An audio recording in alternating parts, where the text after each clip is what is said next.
Winston Churchill, who made this statement where he tied it all together in a London newspaper in 1920.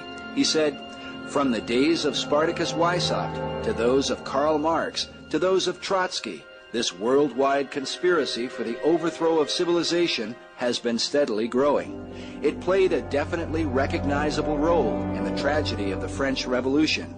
It has been the mainspring of every subversive movement during the 19th century.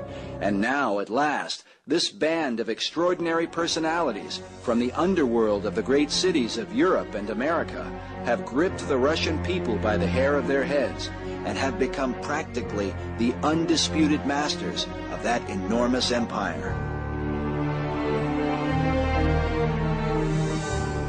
Yet in 1945, Churchill would be among the three leaders at the infamous meeting at Yalta, an historic event that many argue was a gigantic push for the New World Order.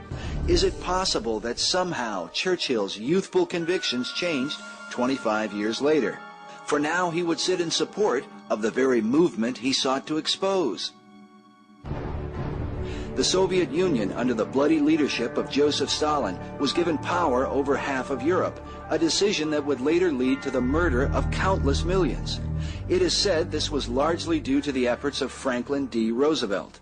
FDR was also responsible for putting the Masonic seal on the back of the U.S. dollar bill, with the all-seeing eye and the words Novus Ordo Seclorum, translated by many researchers as the New World Order. The Reverend Jim Shaw, a former 33rd degree Mason who left the order and wrote his book titled The Deadly Deception, was interviewed by a reporter in 1989. We read that, concerning the famous picture at the Yalta Conference, Reverend Shaw said, "And there they were, Roosevelt, Churchill, and Stalin, all three Masons." Some may suggest that Yalta was simply the poor judgment of men who did not realize what they were doing. But is it possible that a much greater agenda was at work?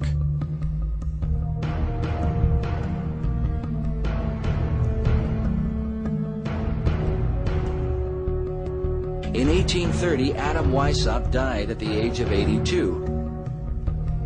In time, the power of Masonry and the Illuminati fell into the hands of two chief men, Albert Pike in the United States and a man named Giuseppe Mazzini, the head of Italian Masonry, who is alleged to have said, quote, "Our final end is that of Voltaire and of the French Revolution, the destruction forever of the Christian idea."